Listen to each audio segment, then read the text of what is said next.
All right, guys.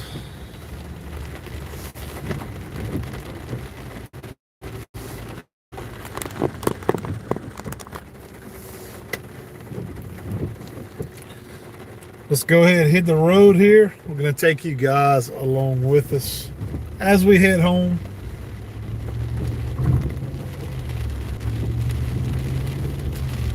You are now starting to see it rain a little bit as we get ready. We're now just a couple hours away from Hurricane Francine here in Louisiana. And you guys are actually going to be able to see my ride home from work. Yes, believe it or not, we actually work today. My boat dealership, probably the only boat dealership in southeast Louisiana, or at least southeast Louisiana, that we were open for business. Didn't close down like the majority of everybody else. So weren't too busy, I can say that. So, but what we're doing, guys, is I'm going to take you all along with me. You're seeing my dash cam footage right now here live on our YouTube page. Kind of the outer bands of Hurricane Francine, as we are now just a couple of hours away from landfall here in Louisiana. So this is an interesting storm, to be honest with y'all, because if a few days ago when we were on the weekend, we knew that there was a storm out there in the Gulf, that could potentially become something, and but it wasn't nothing too major. And then when the first predictions came out with this particular hurricane, man, it was shifted way west of where we're located at, which is where I live in Gonzales, Louisiana, which is southeast Louisiana. So we really weren't even expecting a whole lot. You guys that follow us here on the channel, it's opening weekend of teal season. We've been talking about that here in Louisiana, and we've just been excited for this week because it kind of kicks off our duck season, man. So we were real excited about all that. But man, over the last couple of days, this storm has done some crazy things. And what you guys are seeing right here is some of these outer bands. Even though this hurricane's offshore in the Gulf of Mexico right now, you're still starting to see some of these outer bands right now touching inland. So like I said, this storm was originally predicted to be in the western portion, come in Louisiana, and since then it's shifted quite a bit. So what it looks like now is this storm is going to be making landfall this afternoon, probably between about 4:30, 5 o'clock, sometime in that time frame from what the experts are telling us. And it's one of those deals that it's going to probably make landfall somewhere around Morgan City, down in that area, and then it's going to continue that northeasterly track, I guess you could say, which where I live in Gonzales, Louisiana, on the eastern side of the state. It's Baton Rouge. We're right, not far from Baton Rouge. It's going to be in that area that it's going to come through and kind of hook a right and go up north from there. So like I said, it's been an interesting last couple of days with the predictions of this particular hurricane. But you know what? In Louisiana, we're used to it, to be honest with y'all. And one good thing with this particular hurricane is that it is being beat up by a sheer of colder temperatures and wind coming from the state of Texas right now, that's pushing against it on the western side of the storm. And it's really kind of disturbing this hurricane and keeping it from strengthening. So there's a lot of factors that are going into this that are kind of weakening it and keeping it, is that, with hurricanes, you really, they rate hurricanes by categories. So a Cat 1 to a Cat 5. And I've seen Cat 1s over the years that have done a lot of damage. To homes, to people's camps, their hunting camps, especially in the coastal areas, and even inland, So I appreciate it, man. Y'all too, stay safe, Uncharted Outdoors. Mike, we appreciate you hopping on for a second, man. But yeah, I've seen Cat 1 hurricanes that have done quite a bit of damage, So, obviously you want to keep the categories as low as possible when these hurricanes come through, but don't be fooled by, you know, a Cat 1 being, oh, it's not a big deal, because it is a big deal. You know, when you're talking winds up to 100 miles an hour, that's definitely something that could destroy some property. It could destroy the hunt camps along the coastal Louisiana, any of that type of stuff, man. And then on top of that, it's not only wind damage that we have to worry about when you're dealing with hurricanes. You have to deal with, you know, storm surge, and that's what's really going to probably play a factor with this particular hurricane this evening. Is once those bands and those waves start picking up and creating that storm surge, you know, where it's predicted to come in this afternoon in Morgan City, make landfall. They're saying the storm surge can be as high as about 10 to 12 feet, and that's a lot of water, you know. Now, I've had a lot of people talk, you know, ask me this week. They said, man, you know, we've been seeing good vegetation in the coastal marshes for upcoming teal season. You know, there seems to be a lot of teal that showed up in the last week or two. But, you know, what do you think? How's that going to affect it? And to be honest with you, to give y'all my take on that, you know, and I know we're talking waterfowl in regards to this storm a little bit, you know, but what I've seen in years that's happened, it tends to push those ducks that are on the coast more inland to the freshwater marshes here in Louisiana, maybe to the woods in some areas, more of your rice ponds, you know, your rice field hunting, that type of stuff. A lot of those areas could see a push of birds come in the next couple of days once this hurricane gets out of here. So unfortunately, what tends to happen with that vegetation in the coastal areas is that saltwater intrusion from the storm surge kills off a lot of that vegetation, therefore making it a little bit tougher and a lot of birds not being able to hold down in the coastal marshes because the vegetation disappears pretty quickly. So I hope that's not the case, to be honest with y'all, really, for all of you who have been in the coastal marshes. But with this storm surge, I think that's going to be probably the story with this particular hurricane, not so much the wind damage. I hope, you never know for sure, but I think the storm surge is going to be the answer, or the question that needs to be answered as far as how it affects us with this particular hurricane. So right now, you guys are seeing it's a little wet, but it's not real bad right now. I'm here in this is the town of Port Vincent that we're going through, and in a second I'm going to be crossing over the Amite River, so you guys will see a shot of that here in a second as soon as I turn at this light. But the roads are definitely a lot less crowded today. There are still a couple of people on the road as of right now, and you guys are probably saying, what are you doing on the road? Well, I'm headed home from work. Yes, believe it or not, like I mentioned earlier, my dealership, my boat dealership, probably the only boat dealership in southeast Louisiana, my owner decided to open up, and we had to work a half a day today. So Cajun Girl Outdoors, Joey. Hey, Jacob, stay safe. Hopefully we get through this. Joey, I seen your video yesterday, and I honestly, when I told you that just now, when I said I saw your video, I got goosebumps because it was, I could see the pain in your video, and I'm praying for y'all down in there. I really am, like we are, all of us. So right now I'm crossing over the Amite River, guys. This is in Port Vincent, Louisiana, and the water is definitely a lot higher than it was this morning when I left for work. But the water has been pretty high lately anyway from all the rain we got last week. We've been getting quite a bit of rain over the last week or so, which was needed. To be honest with y'all, it was needed. But the water elevated, and then now I can see with the wind starting to pick up, these outer bands starting to hit us in this area. It is definitely something that I can see the waters came up since this morning. So even where I'm at here in Ascension Parish, we're right in the line of where it's supposed to come through this afternoon when it makes landfall. So it's going to be interesting to see. We have a lot of river systems. We have the Amite River in this area. We have the Tickfall River. We're not very far from Lake Maurepas, for those of you who are familiar with Lake Maurepas. And then, of course, Lake Pontchartrain, you know. And a lot of the hunting that we do is in some of these wildlife management areas in those areas, such as Manchac Wildlife Management Area, Joyce Management Area. So it's going to be interesting to see how this particular Hurricane Francine impacts those areas as well.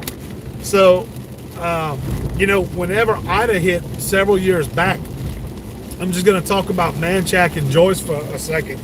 A lot of Manchac and Joyce, which were, well known for waterfowl hunting many, many years ago, a lot of those freshwater marshes in those areas had, kind of been covered up. The potholes, let me say that, the potholes I'm talking about specifically had been covered up through the years, just, kind of overgrown, and it kind of shrunk down some of those old potholes that you used to be able to access. Really hadn't had no major storms go through there in years, Well, when Ida hit, what we discovered when we started scouting for teal season, or actually for big duck season, it was when we started looking around those areas, we realized that a lot of that floaton, that floating vegetation that was in those marshes, had just been sucked up by Hurricane Ida and then just dispersed. It was just thrown everywhere. So there was like marsh grasses around boat docks. There was marsh grasses around camps, the porches of camps that were in the marshes. I mean, just anywhere. Power lines had marsh grass on them. It was crazy just to see what Mother Nature could pick up and throw and disperse all over the place. But what it did was a lot of those marshes that had been looking like land or floaton, what we call it in Louisiana, floating marsh, it opened up a bunch of potholes again after the hurricanes. So with the storm surge from Hurricane Ida that destroyed a lot of the vegetation on the coastal marshes, the saltwater marshes, and took all that feed out of those areas that had been growing through the year and through the summer, what happened was we found a big concentration of waterfowl, like I mentioned a while ago, moved up from the coastal marshes during Hurricane Ida into these inland freshwater marshes such as Manchac, Joyce, and other areas like that. Big Branch is another one as you go more toward Mandeville. I'm going blank on the one over there, the Pearl River area, Pearl River, WMA. All those areas had a big push of waterfowl that ended up sticking around there for the year that Hurricane Ida hit because of the storm surge that killed all the vegetation in the saltwater marshes. And it took about a year to a year and a half for that vegetation to really start coming back strong, and those waterfowl eventually returned over the last couple of years to those coastal marshes. But what I saw that year with Hurricane Ida proved to me that those waterfowl pushed back up, especially like the blue-winged teal. That was one of the species that we saw a lot more numbers in the freshwater marshes show up, like in those Manchac, Joyce areas that year. But it opened up all this marsh that was, previously chalked up and covered up with floaton, or had, had sediment that kind of silted it in, and you just couldn't hunt, anymore. So it was interesting to see that. We learned a lot with Hurricane Ida as far as the waterfowl hunting being related to the impacts of the hurricanes. So that was something that was very interesting. But I don't know if that'll be the case with Francine, as we get ready for it to make landfall this afternoon in a couple of hours. But who knows? That's kind of what I'm anticipating to happen if we get that big storm surge that they're talking about getting, and possibly killing off the vegetation in the coastal marshes. So, life down here in Louisiana, guys, for those of you who aren't from Louisiana, it's just different. Everybody has their things that they have to deal with Mother Nature, whether it's hurricanes, it's tornadoes, it's earthquakes, whatever it is. Down south, being in the coastal areas like Louisiana, Mississippi, we deal with hurricanes, obviously. And to be honest with you, since Ida, we've really been able to kind of dodge them on the southeastern portion of the state here. So it was, I'm really not surprised. It's kind of one of those things that I kind of been waiting. It seems like your time's running out, and eventually you're going to get one. We all do, but man, why did it have to come this week? That's I think our question. Everybody's kind of like, man, we're disappointed because it's opening weekend of teal season here in Louisiana. A lot of people are optimistic, and then that's everybody's release. That's what they look forward to. It's not a job. It's their stress relief. So we definitely could be in a better situation without having to deal with the hurricane. But in the grand scheme of things, it's all about us taking our turn. And I guess this go around is going to be our turn. But I really wish, I hope and wish that everybody stays safe out there if you're affected by this storm. Um, stay safe, be smart, and help your neighbors out, man. Help your neighbors out, because we went through a couple of natural disasters. We were blessed in Ida that my personal home wasn't affected by Ida. But we were able to extend a hand and help other people that were affected by it, because during 2016, guys, if y'all remember the flood in Louisiana, the floods that came through, and I was a part of that here in Ascension Parish. These roads, this road that I'm on, that you guys are seeing right now that I'm traveling, this was all underwater. Imagine the sides of these roads being underwater. These businesses that I'm coming up on here, completely underwater. As a matter of fact, guys, this shopping center right here to the right, President Trump at the time, who was not president, he was running for president, flew to Santa Monica, Louisiana, and that shopping center that I just passed on my right-hand side, he was there in person helping hand out water and supplies for the people in this community that had been affected by the floods of 2016. And that was important, man. That's something that stuck with my family, because I lived just a couple of miles down from where he was and he came to, and dropped off water, shook hands with people, hugged people, cried with people, and that was a touching moment. I'm going to be honest with you. Set the politics aside. He wasn't president at the time. Yes, he was going to be running for president, but he took the time to come down here, fly down here, and meet with this community and help out, and stayed here. Wasn't in a big hurry just to get back. Stayed here for quite some time, almost a full day if I remember right. So that was pretty crazy. So, little things like that you just remember and sticks with you. So, but my point I was going to make with that is help your neighbors out, guys, with these storms, because in 2016, whenever we flooded, my home flooded, I really realized, and I'll say this, and I tell people this, that are close to me, I say, you really learn who your true friends are. You really learn the good that people can extend out to you in order to help you. The people that are going to be there with you through thick and thin, and I really learned a lot from that flood in 16 as well. Just like I told y'all, we learned some stuff from Hurricane Ida a couple of years ago. But yeah, be willing to get out there. Don't just stay on your phones and try to stay on social media because you weren't affected. There's probably going to be people in your area that are affected. So as outdoorsmen, I find that we're great with that. We have a tendency to not to really sit back. We kind of take action, and we help where help is needed. So that's pretty cool, and I'm proud to be a part of that community. So, but right now, guys, I'm really just taking y'all along. Wanted to show y'all before I get home kind of what it's like, the calm before the storm, before hurricane. Francine makes landfall this afternoon, and right now what you're seeing is just steady kind of drizzle, some of those side bands of rain, and all this is outer rain bands that are coming off of the Gulf of Mexico from the storm.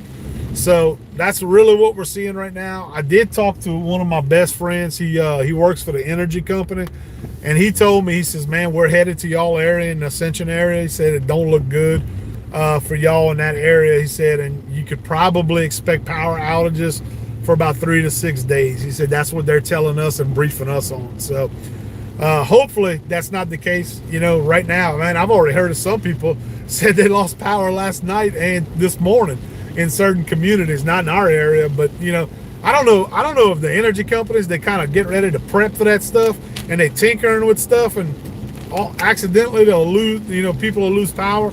I'm not exactly sure what's going on, but with that, but I did hear some of that this morning. So right now I'm crossing a little bayou by my house.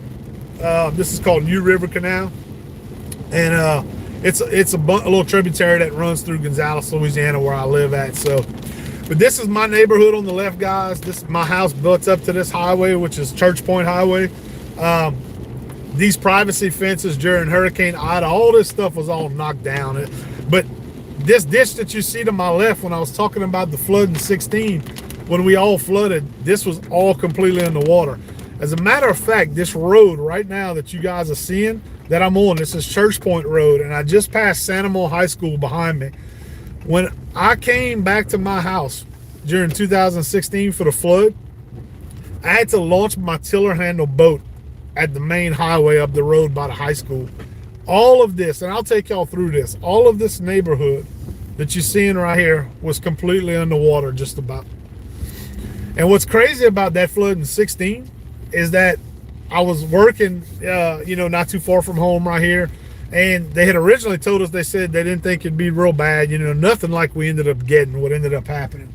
But my work had called me. I was working at Cabela's. I worked for them for many years. And they had called me at home and said, hey, would you want to come in and help out? We're going to try to get some boat packages kind of together for first responders, for the fire departments, EMS, all that type of stuff, because they knew certain areas they were going to need it, But our neighborhood, they were telling us that, hey, everything's pretty good. We're not going to have to worry too much about any kind of flooding. It hadn't flooded in over 100 years in this particular neighborhood, none of that type of stuff.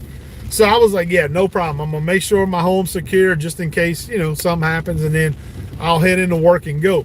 Well, I went to work. We got some boats out to some first responders and, wildlife fisheries agents, that type of stuff, and feeling pretty good. We did a good deed. We get back home, and somebody rides through this neighborhood, in my neighborhood here that you guys are seeing, and they say, hey, they're telling us that they had, a failure on the pumping stations, that we could possibly flood within a couple of hours, they told us. And we were like, okay. Well, I said, man, to be honest with you, I just didn't know if I believed that exactly. It's kind of hearsay is what you were getting out of that. And you know how that goes, So my wife's like, well, she's like, why don't we go, to my parents and spend the night, and then we'll come back tomorrow morning. And that's what we ended up doing. We went 30 minutes away to Lucha, Louisiana, which is where my wife's from. And we never came back until about a week and a half later, because our home ended up flooding. At that point, when we found out, it was too late really to sandbag. All the people in our neighborhood kind of got caught, not expecting it, and really hadn't, sandbagged or did none of that stuff. And this neighborhood ended up flooding is what happened, guys. So a lot of people had to rebuild, at least portions of their home. I think mostly in our neighborhood, it was just partial rebuilds, that type of stuff, But my home is right here on the right, and it flooded. And it took us quite a while to that turned out. But you talk about a life-altering experience and a humbling experience. That's exactly what that was, So to see it now and to see all these homes rebuilt, now as we're in 2024, that happened in 2016.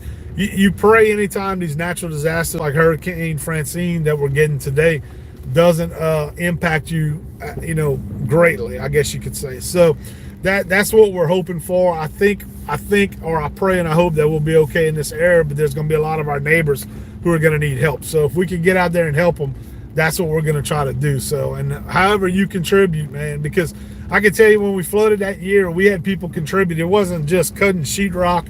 It wasn't just, pulling out carpet and doing all that flooring, all that stuff. We had people cooking for us that would, for the crews that were working at all the homes. And they had people that contributed by cooking, dropping off food, cleaning supplies, all that type of stuff. So there's so many ways that you could help contribute, that it doesn't just have to be physical contribution, in the recovery efforts. So hopefully we don't have to deal with none of that, this go round. But like we said, in all honesty, even a category 1 hurricane, you got to take it seriously. So it's going to be interesting to see. But like I said, all these streets that I'm riding on in this particular neighborhood, guys, this was all flooded in 16. In Hurricane Ida a couple of years ago, we were spared in this particular area for the most part, just minor damage, fences, privacy fences, a little bit of shingles missing, nothing major. There wasn't no roof blown off, none of that, like some areas had. So we were very blessed in that sense. So, but all in all, what they're telling us is this afternoon, it looks like landfall's expected for about 3:30 to 4:30, 5 o'clock, somewhere in there. We're going to start seeing a lot of that wind and that rain like you're already seeing right now. This sideways rain, that's always a sign of a hurricane. when it comes into Louisiana or any coastal area, you'll start getting that sideways rain.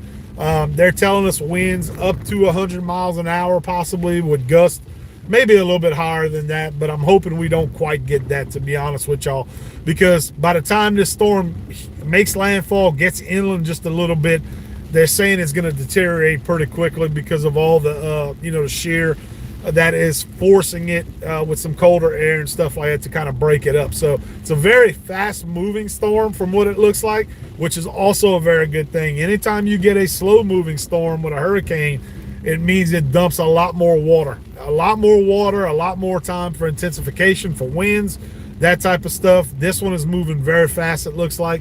So hopefully that's a good thing for us all too as well. So, but yeah, we'll see, guys. Y'all just pray for Louisiana, pray for all of our friends, all of my friends and our followers right here on our YouTube channel. Thank you for your support. I've had a lot of people message me over the last day or so saying, hey, fellow waterfowlers, fellow outdoorsmen, saying, hey, Jacob, I hope you guys are safe in Louisiana. Y'all be careful. We're praying for y'all. Thank y'all so much for that support. We appreciate it. We feel the love. We do feel the love, I promise you. Anytime these disasters come around, we send our love to other areas, or we receive the love. We definitely feel it. So thank y'all so much for that. So, well, guys, that's it. I'm making my way home from lunch, from work. Right about 1:05 now, Central Standard Time. I'm gonna hunker down with my family. We got my home taken care of for the most part. We're gonna go ahead and hunker down with the family now and ride this thing out, guys. And maybe we'll do some updates once this is all done. So we'll see. But tomorrow they're saying we might have sunshine and beautiful weather through the rest of the week. So we'll touch base with all of our other friends across the state, see how they made out. And then we'll go from there, guys. Who knows? We don't know if we're going to have a teal season this week, or we may not have a teal season opener this weekend. We'll see once this is all said and done. But I'm pulling in, and we're going to go ahead and get off the live right now, guys. But thank y'all so much for tuning in. If you took time to tune in with me, and just like I said, keep those prayers coming. Wish us luck. And we're going to be just fine, man. Resilient people down here in Louisiana and along the Gulf Coast. And we'll get through this thing, and it'll be back to business, guys. So y'all take care. Y'all have a good one, and thanks so much for hopping on with me.